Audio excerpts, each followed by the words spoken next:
وہ 2 بھائی اور 4 بہنوں کے بعد پیدا ہوا۔ بچپن سے ہی ایک ذہین بچہ تھا۔ کھلونے سے کھیلنے کے دوران بھی وہ بڑوں کی باتوں پر دھیان دیتا اور اپنے مطابق ان کو سمجھنے کی کوشش کرتا۔ وہ اپنی عمر سے بڑی بڑی باتیں کرتا۔ اس کی سب سے بڑی وجہ تھی گھر کا ماحول۔ اس نے بچپن سے ہی ماں باپ کے درمیان جھگڑا دیکھا۔ اس کے والد سخت مزاج کے انسان تھے، بات بات پہ بیوی کو جھڑک دیتے تھے۔ والدین کی آپس میں ہم آہنگی نہ ہونے کی وجہ سے گھر کا ماحول بھی متاثر ہوتا تھا، کیونکہ وہ حساس اور ہر چیز کو دل پہ لینے والا بچہ تھا۔ باپ کے ہاتھوں ماں کی تذلیل دیکھ کر اس کو برا محسوس ہوتا، مگر وہ بے بس تھا۔ وہ ماں باپ کی شفقت چاہتا تھا، مگر گھر کے حالات اور اتنے سارے بہن بھائیوں کے بیچ اس کو زیادہ لاڈ پیار نہ مل سکا۔ وہ ہمیشہ سے توجہ چاہتا تھا کہ لوگ اس کی تعریف کریں، اس کی بات سنی اور مانی جائے، وہ جس چیز کو چاہے اسے مل جائے۔ تمام باتیں پوری نہ ہو سکی تو اس کے اندر ضد، غصہ اور انتقام پیدا ہو گیا۔ اس کو سب سے زیادہ یہ بات بری لگتی تھی کہ مجھے کوئی پیار نہیں کرتا۔ میری ماں میری بجائے پیاروں کے بچوں کو سینے سے لگاتی ہے۔ وہ اپنا مقابلہ دوسرے بچوں سے کرتا۔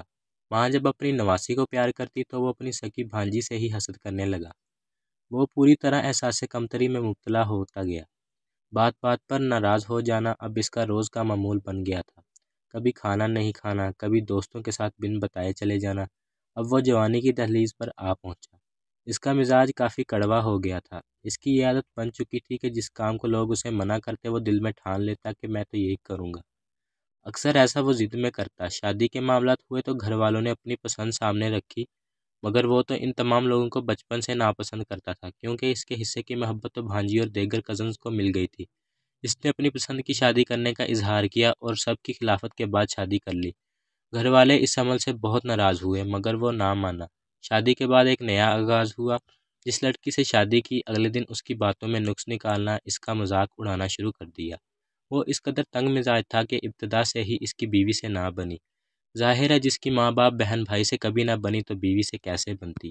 شوہر بننے کے بعد ناداستہ طور پر اس کا انداز اپنے باپ کے جیسا تھا۔ وہ بیوی سے ویسا ہی سلوک کرتا جیسا اس کا باپ اس کی ماں کے ساتھ کیا کرتا تھا۔ بات بات پر کیڑے نکالنا، لوگوں کے سامنے تذلیل کرنا اس کا روز کا معمول تھا۔ اپنی ہر ناکامی پر وہ بیوی کو ذمہ دار ٹھہراتا۔ اس کو لگتا اس کی زندگی میں جو مسائل ہیں وہ بیوی کی بری قسمت کی وجہ سے تھے۔ وہ حد درجہ خود پسند شخص تھا۔ اس کی یہ خواہش کبھی پوری نہ ہوئی تو وہ بیوی سے چاہتا کہ وہ اس کی ہر بات پر سر تسلیم خم کرے۔ اب یہ ایک منفی سوچ کا مرد بن چکا تھا۔ وہ ہر بات کو واقعی منفی انداز میں لیتا اور اس کے منفی معنی اخذ کرتا۔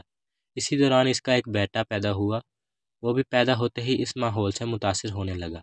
اولاد کی ولادت سے قبل ہی اس نے یہ کہہ دیا تھا کہ وہ اس بچے کو ایدی سینٹر چھوڑ آئے گا۔ وہ مکمل نفسیاتی مریض بن چکا تھا۔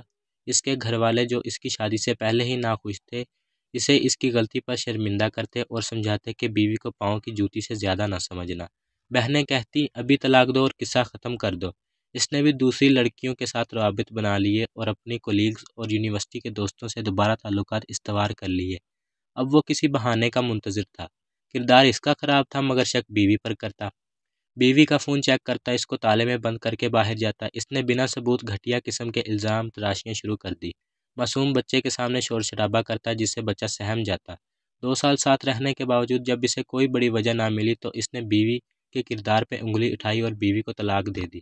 طلاق کے بعد وہ خود کو کافی پرسکون اور حشاش بشاش محسوس کرنے لگا، کیونکہ وہ جانتا تھا کہ نحوست اس کی زندگی سے جا چکی ہے اور اب وہ آزاد پنچھی کی طرح فضاؤں میں اڑے گا۔ اس کا بیٹا ماں کے پاس تھا جو اس کو گوار نہ تھا۔ گو کہ وہ بچے کی ذمہ داری اٹھانا نہیں چاہتا تھا، مگر سابقہ بیوی کو سبق سکھانے اور ذلیل کرنے کے لیے فیملی کورٹ میں کسٹڈی کا کیس کر دیا۔ اس کے بعد ڈسٹرکٹ اینڈ سیشن کورٹ، پھر ہائی کورٹ اور آخر میں سپریم کورٹ میں کیس کیا، مگر یک کے بعد دیگرے وہ تمام کیس ہارتا گیا۔ ہارنا اس نے سیکھا نہیں تھا تو اس بار اس نے پولیس کو شامل کیا اور معصوم بچے کو زبردستی تھانے میں لوانے کے لیے بلوایا گیا۔ ایسا وہ اولاد کی محبت میں کرتا تو بہت اچھا تھا، لیکن یہ وہی شخص تھا جو بچہ پیدا ہونے سے پہلے اس کا گلا گھونٹ کے مار دینے کی دھمکی دیتا تھا۔ ایسا وہ اسے مات دینے کے لیے کر رہا تھا کہ ہمارے معاشرے میں ایک عورت کو کورٹ کچہری کرنا مشکل امر ہے اور وکیلوں کی بھاری فیس ادا کرنا بھی آسان نہیں۔ بہرحال اس نے اپنے تمام اوچھے ہتھ کنڈے اختیار کیے۔ بالآخر بیٹے نے خود ہی باپ سے ملنے سے انکار کر دیا اور اس طرح یہ چیپٹر کلوز ہو گیا۔ اس کی ماں بہنوں نے اس کو یقین دلایا کہ اس کی بیوی اس کے قابل ہی نہ تھی اور اس لیے وہ اپنے چاند جیسے بھائی کے لیے چاند جیسی ہی بھابھی لائیں گی۔ اور واقعی ایک دن اس کے گھر والوں نے نہایت ہی خوبصورت لڑکی سے اس کی شادی کر دی۔ وہ اپنی قسمت پہ نازا تھا اور اپنی پہلی شادی کے فیصلے پر نادم تھا، کیونکہ یہ شادی ارینج تھی تو شروع سے ہی اس کی ماں نے اسے تنبیہ کر دی کہ پرانی غلطیاں نہ دہرانا۔ در حقیقت اس کی ماں اپنے بیٹے کے مزاج کو بخوبی جانتی تھی، مگر پہلی شادی کے وقت بولی اس لیے نہیں تھی کہ اس نے اپنی مرضی سے شادی کی تھی۔ بہرحال اس بار ماں گاہے بگاہے بیٹے کو اچھا شوہر بننے کی تلقین کرتی رہتی۔ دوسری بیوی بھی ذرا کم عمر اور چلاک تھی۔ وہ جانتی تھی کہ شوہر خود پرست ہے اور اس کو کس طرح قابو میں رکھنا ہے۔